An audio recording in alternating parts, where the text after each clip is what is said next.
Thank you, Mr. Chairman, and thank you and Senator Collins for holding the hearing and, more importantly, for being on top of this situation from the start. I know that you share the concern of our colleagues to be sure this is fully investigated and the necessary reforms are put into place. Thank you, Mr. Director, and to the Acting IG for being here and for your testimony. And Director Sullivan, thanks for your 29 years of service and for your willingness to take some swift actions and also to be transparent, as the Acting IG said, with him, and to be honest with us up on the Hill as we've asked questions over these past few weeks. As is the case with the chairman, I'm a former protectee, and I was in a cabinet-level role as U.S. Trade Representative on a number of foreign trips where I had Secret Service protection. And earlier, Director Sullivan, you talked about the 5 core values of the service: justice, duty, courage, loyalty, honesty. And I will say that my experience is that the men and women who protected me exemplified those values.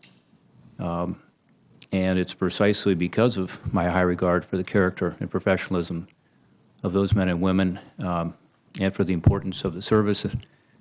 And really, it's the central role in the continuity of our very governmental system that I'm so concerned about what happened and so deeply troubled by the instance that is the subject of this hearing today.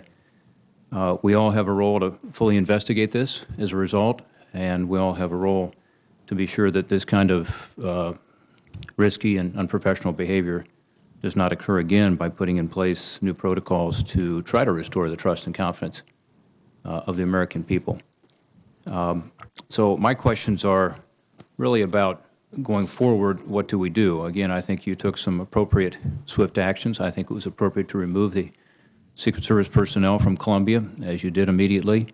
I think that some of the immediate actions you've taken with regard to this incident are appropriate. I have to agree with my colleagues that it may not be an isolated incident, given the fact that there were supervisors involved, among other aspects of this. And so I would like to talk about, what should be done in the future. I have been interested in the discussion today about the guidelines that are currently in place, and it's my view that either because they are specifically written or because they are understood, it's not as if there weren't adequate guidelines. I will read you from a couple of your guidelines. One is the Code of Conduct, which says that the Secret Service employees shall not engage in immoral, notoriously disgraceful conduct or other conduct prejudicial to the government. Standards of conduct also specify that the absence of a specific published standard of conduct covering an act tending to discredit an employee or department does not mean such an act is condoned. So even if it's not specifically identified in terms of what happened in Cartagena, certainly it would fall into this general category. Also, under your rules of conduct with regard to security clearances, it says that contact with a foreign national, if that contact creates a heightened risk of foreign exploitation, inducement, manipulation, pressure, or coercion, is inappropriate. Guidelines also warn against conduct, especially while traveling outside the United States, which may make an individual vulnerable to exploitation, pressure, or coercion by a foreign person, group, or country. So it seems to me, you can write all the guidelines you want. If the culture doesn't reinforce, again, the 5 core values we talked about and the integrity and professionalism that I certainly saw in my experience with the Secret Service, it will not be successful. So we've talked a little about the Professional Reinforcement Working Group. It seems like that's a good step forward. What else would you recommend, Director Sullivan and IG Edwards, in terms of looking forward to ensure that this kind of an incident never happens again? Thank you, Senator. Again, as far as going forward, one of the things we did do, though, I want to say we just did look backwards. We did look at our discipline over the last 5.5 years, and when I look at that, it's under 1% of our population is involved in some type of disciplinary action, and that just gives me reason to believe that this isn't part of the culture. And being part of this organization for 29 years and never seeing anything like this before in my life, I just believe extremely very strongly that this just is not part of our culture. But Director, again, how many personnel do you have? About it's 7,000? close to 7,000. 7,000, okay. And on this jump team, there were 53 individuals, but how many U.S. Secret Service personnel were on the Cartagena trip in total? We had about 200 people on the trip. At the time of this situation, we had about 175 people who were in Cartagena. And how many foreign trips has the Secret Service been involved with? You talked about over 200 this year alone. Yes, sir. And we've done, over the past 7 years, we've done about 2,700 since 2000. 2,700 foreign trips. Yes, sir.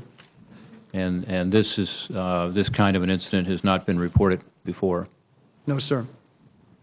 No, sir. But, again, moving forward, I do think that the Professionalism Reinforcement Working Group, we are going to look at various areas with that. We've broken it up into 3 different areas. There's going to be a subcommittee on workforce management, and we're going to take a look at how we hire, our performance management, accountability, discipline, and the security clearance process. We're also going to take a look at our operational environment and have the subcommittee look at our traditions, look at our operations, compare ourselves to other law enforcement and to military organizations, take a look at the role of our high standards and that there's no margin of error within our culture, and look at our workforce programs, look at our ombudsman program, look at our employee assistance program, look at our diversity program. And we're also going to take a look at our ethics communication, training, and professional development. But we do want to ensure that the men and women of this organization aren't just better, but the best. And that's the goal of this committee.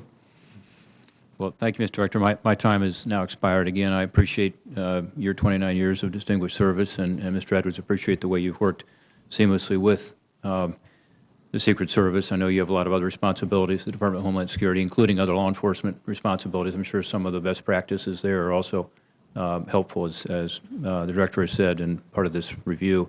I thank you for your testimony today. Thank you, Senator.